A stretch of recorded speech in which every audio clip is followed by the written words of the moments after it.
V imenu Očeta in Sina in Svetega Duha. Amen. Gospod z vami. In s tvojim duhom. Lepo pozdravljena, družina Kokelj, lepo pozdravljeni, bratje in sestre, vsi, ki nas spremljate. Zdaj bomo prisluhnili zopet eni zgodbi iz Svetega pisma in predno bomo poslušali, zmolili kesanje. Prosili, da Gospod očisti naša srca, da bo ta beseda prišla ne samo v našo glavo, naše možgane, ampak tudi v naše srce. Moj Bog, žal mi je, da sem grešil in žalim tebe, ki si moj najboljši oče. Trdno sklenem, da se bom poboljšal, pomagaj mi s svojo milostjo. Amen. In pozdravimo še nebeškega Očeta z molitvijo, ki nas je Jezus naučil. Oče naš, ki si v nebesih, posvečeno bodi tvoje ime, pridi k nam tvoje kraljestvo, zgodi se tvoja volja, kakor v nebesih, tako na zemlji. Daj nam danes naš vsakdanji kruh in odpusti nam naše dolge, kakor tudi mi odpuščamo svojim dolžnikom, in ne vpelji nas v skušnjavo, temveč reši nas hudega. Zdrava Marija, milosti polna, Gospod je s teboj, blagoslovljena si med ženami in blagoslovljen je sad tvojega telesa, Jezus. Sveta Marija, Mati Božja, prosi za nas grešnike, zdaj in ob naši smrtni uri. Amen. Slava Očetu in Sinu in Svetemu Duhu, kakor je bilo v začetku, tako zdaj in vselej in vekomaj. Amen. V imenu Očeta in Sina in Svetega Duha. Amen. Tako, kako Jezus skrbi za tiste, ki so izgubljeni, kako ima Bog rad tudi take, ki včasih nekateri mislimo, da niso nič vredni, bomo slišali tudi v današnji priliki. Še preden so razjarjeni farizeji zajeli sapo, je Jezus že pripovedoval naslednjo priliko. Predstavljajte si gospodinjo, ki ima samo 10 srebrnikov. Nekega dne vznemirjena opazi, da je enega izgubila. Ne skomigne samo z rameni in se zadovolji s preostalimi 9, ampak natančno preišče svojo hišo. Z lučjo posveti v vse temne kote, potem vzame metlo in skrbno pomete tla, nestrpno pričakujoč, ali bo kje zagledala bledi odsev srebrnika. Končno opazi nekaj svetlega. Našla je izgubljeni kovanec. Tako je srečna, da povabi vse svoje prijateljice in jim pove, kaj se je pripetilo. Skupaj praznujejo. Tudi Bog se podobno razveseli vsakega grešnika, ki si vrne k njemu. Njegove sreče so deležni tudi angeli in nebesa so polna veselja. Tako, slišali smo še eno zgodbo, ki jo je Jezus povedal predvsem farizejem, ki so mislili, mi smo izbrani, mi smo izvoljeni, nas ima Bog rad, drugih pa Bog ne mara. Ampak Jezus je že prej povedal priliko izgubljeni ovci, kako Bog išče vse, tudi tiste, ki so se izgubili, da bi jih pripeljal nazaj v čredo, tukaj v cerkev, potem pa v Božje kraljestvo, nebesa. No, tukaj pa pove potem farizejem še eno stvar in pove malo drugačno priliko, torej, da je žena izgubila drahmo. Kaj je to drahma? Bomo slišali? Kovanec. En kovanec, to je srebrni kovanec, včasih so imeli tudi zlate drahme ali pa srebrne, in drahma je grški denar, ki ga še danes uporabljajo v Grčiji, drahmo. Ne? Ampak drahma, srebrni kovanec je bil vreden tako, kot recimo nekateri pravijo, zdaj odvisno, kako velik je bil, kot enodnevni zaslužek, lahko pa enoletni zaslužek, ne? Enega človeka, enega delavca. Lahko je bila pa to dota, ki je dobila nevesta, ko se je poročila, pa je dobila 10 drahm in zdaj je eno izgubila. In to je bila skrb in žalost te gospodinje, da je izgubila zdaj eno drahmo in se odloči, da jo bo poiskala. In kaj naredi? Se preišče. Ja, preišče, vedela je, ven nisem nosila, nekje not mora biti, ampak kje? Ne? Kovanci so okrogli, se zavrti, se skotali in potem je iskala, takrat niso imeli takih parketov, pa drugih takih špranje, ne? so bile špranje ali pa tudi zemlja ponekod na tleh ali pa kakšna slama in podobno. No in tako je ta gospodinja se potrudila, da je vse naredila, vse pospravila, vse umaknila in končno je našla to drahmo. In kaj je potem? Zelo se je razveselila. Sama je bila Slavje je vesela. naredila. Ja. In veselje je toliko večje, če je več ljudi skupaj. Ne? Če je več ljudi, je večje veselje. Recimo veselje v celi družini ali pa v širši skupini ali pa na štadionu, ko je gol, kakšno veselje je to in tako naprej. Ne? Veselje. Zato je tudi ta gospodinja poklicala svoje sosede, prijateljice in rekla, našla sem drahmo, danes bo dobra večerja in krasno vzdušje, ker to je zame nekaj dragocenega. Ne? Lahko je zaradi vrednosti same, lahko pa zaradi spomina, ki ga ima na en dogodek. No in gledajte, tako je hotel Jezus tudi povedati, kako je pomemben vsak človek in vsaka stvar v našem življenju. Tudi to, da imamo lepe stvari, da imamo dobre stvari. Bog želi, da se tega veselimo.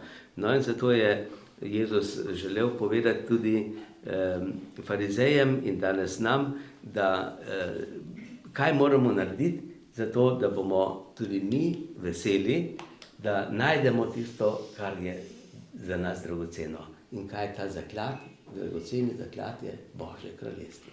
Božje kraljestvo, ki ni namenjeno samo za nekatere izvoljene, tiste, ki se mogoče sami čutijo, da so več vredni, da so bolj pomembni, ampak Božje kraljestvo je za vse ljudi, ne? Tudi tiste reveže, ki so materialno ali pa duhovno ubogi. No in zakaj so farizeji mislili, da so oni več vredni, bolj pomembni? Farizeji so se zelo natančno držali predpisov. Vse zapovedi so natančno izpolnili. Vse, kolikrat na dan mora moliti, koliko časa mora moliti, kako se mora postiti, kdaj mora iti v tempelj in tako. In ko so vse te stvari rekli, so rekli, mi smo pa pravični, mi pa vse to izpolnjujemo. Ampak Jezus je rekel, a je to dovolj? Ne. Ni dovolj. Treba je, če hočeš biti pravičen, moraš biti kot Bog. Bog je pravičen sodnik, ki dobro plačuje in tudi hudo kaznuje. Ampak Bog je usmiljen. Bodite usmiljeni, kakor je Bog Oče usmiljen. In gledajte, to je pa manjkalo farizejem. Farizeji so bili drugače, vse dobro delali, ampak niso bili usmiljeni. Niso imeli radi teh ljudi in jim pomagali, da bi se ti ljudje rešili, da bi se spreobrnili, da bi spoznali Boga, kdo je Bog. No, zato jim Jezus hoče povedati, gledajte, nekaj rabite še. To, kar delate, je dobro, ampak premalo. S tem si vi ne boste zaslužili nebes. Če boste delali krivico drugim, če boste druge obsojali, potem ste lahko tudi sami obsojeni in boste morda tudi lahko sami izgubili Božje kraljestvo. No, zato naša prva naloga je, da iščemo Božje kraljestvo. Jezus je rekel, iščite najprej Božje kraljestvo, vse drugo se vam bo navrglo. Vse drugo boste imeli, če boste iskali Božje kraljestvo. No in to Božje kraljestvo ni jed, pijača, služba, bogatstvo in tako naprej, ampak Božje kraljestvo je mir, veselje, sreča, dobrota, ljubezen, ne? Če imaš rad drugega, to je Božje kraljestvo. In tudi, če te drugi nimajo radi, jih ti lahko imaš rad. In to je, če si ti že tako napolnjen Svetim Duhom, s temi darovi, ki jih Bog da, darovi Svetega Duha, potem te ni treba nič skrbeti. Ne? In to veselje lahko tudi drugim prinašaš. In to nič te ne košta. Ne? To je zastonj. Zastonj smo prejeli, zastonj damo naprej. In tudi drugim pomagamo, da bi še drugi to odkrili. Da je sreča v darovanju, v služenju, v ljubezni. No, se pa zgodi, da včasih tudi kaj izgubimo. Tudi, a ste že kdaj izgubili? Smo. Ja, veliko. In kako pa, kaj naredite takrat, ko kaj izgubite? Ja, poskušamo se sprijazniti s tem, pa dobiti nazaj. iskati, Ja, ne? iskati. Spraševati. Ja, jaz vidno... Jaz se jezim. Jeziti? Ja, lahko se tudi človek Jaz se jezi. priporočam Antonu Padovanskemu, da mi pomaga najti. Kdo je svet Anton Padovanski? Priprošnik za izgubljene stvari, Ja, sveti Anton je zelo znan po tem, da pomaga najti. Kako pomaga najti? Ja, človeka ravno tja usmeri, kjer je tisti predmet, ne? Velikokrat se zgodi, iščeš ključe, iščeš denar, iščeš denarnice, dokumente in take stvari. Jaz sem lansko leto izgubil denarnico, not vse kartice, dokumente in tako naprej in nisem vedel. En teden, 14 dni, sem rekel, ne vem, ja, nekam sem odložil. In potem sem rekel tako, zdaj pa sveti Anton, zdaj sva pa mi dva. Pa sveti Mihael tudi pomaga. So rekli, sveti Mihael ima tako oblast, da lahko celo tistemu, ki nekaj dela slabega, on ukaže in tisti naredi nekaj dobrega. Jaz sem rekel, zdaj pa sveti Mihael pa sveti Anton pomagajta. In sem šel že en teden, več en mesec je že minilo, sem šel preklicati bančno kartico, oziroma sem ustavil, da ne bi slučajno kdo kaj dvigal, če bi najdel denarnico, potem novo za osebno izkaznico sem rekel, bom počakal vozniško dovoljenje in te stvari.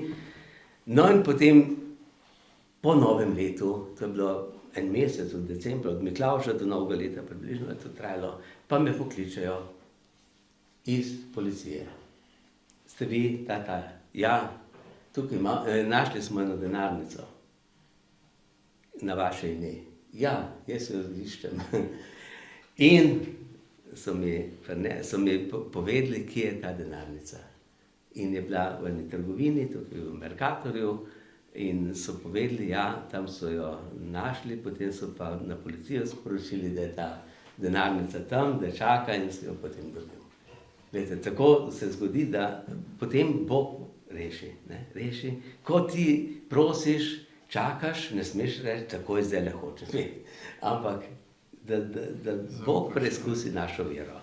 No in tako, to je samo nekaj, če išče denarnico, to je malenkost, kaj pa Božje kraljestvo, ne? Ko pa Božje kraljestvo najdemo, tisti, ki najde vero Boga, da ve, kdo je Bog, Oče, Jezus, Sin, odrešenik, Sveti Duh s svojimi darovi, to je pa Božje kraljestvo, ne? To smo pa takrat, imamo pa vse, pa da druge stvari sploh ne treba skrbeti.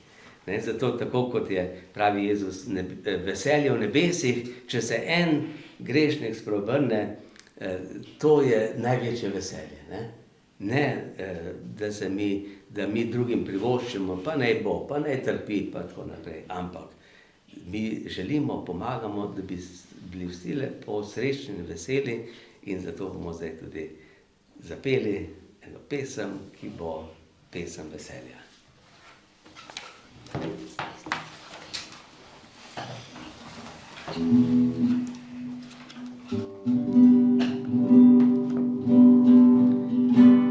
Aleluja, ne, moramo to lepo s srcem. Kaj pomeni aleluja? Hvalimo Boga, slavimo Boga, ne?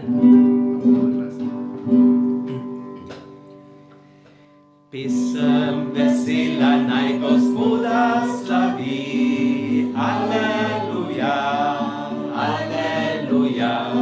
Z nami zapojte pesem radostno vsi, aleluja.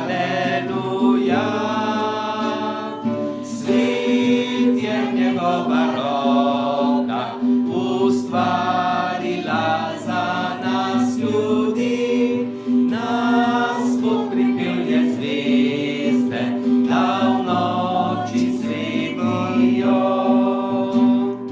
Pesem vesela naj Gospoda slavi, aleluja, aleluja. Z nami zapojte pesem radostno vsi, aleluja. Dal pticam je peruti, da v oblakih pojejo, dal rožam je cvetove, da ga oznanjajo. Pesem vesela naj Gospoda slavi, aleluja.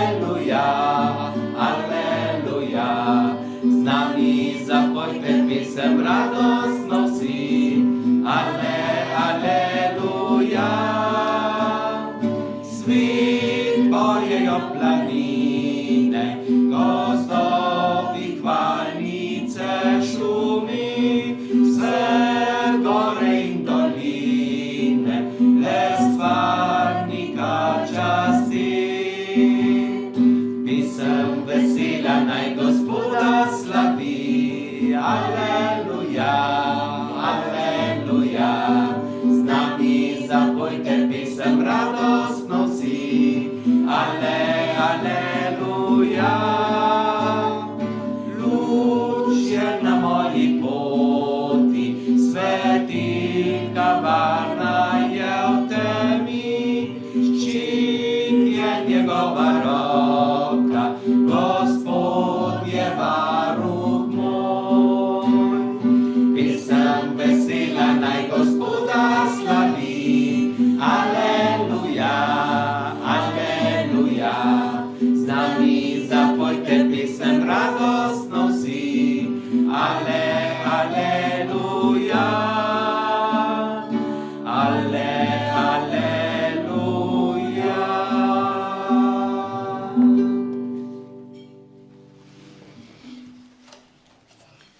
Sveti angel, varuh moj, bodi vedno ti z menoj, stoj mi noč in dan na strani, vsega hudega me brani. Prav prisrčno prosim te, varuj me in vodi me. Amen. Gospod z vami In s tvojim duhom. Blagoslov vsemogočnega Boga, Očeta, Sina in Svetega Duha naj pride nad vas in naj vedno med vami ostane. Amen.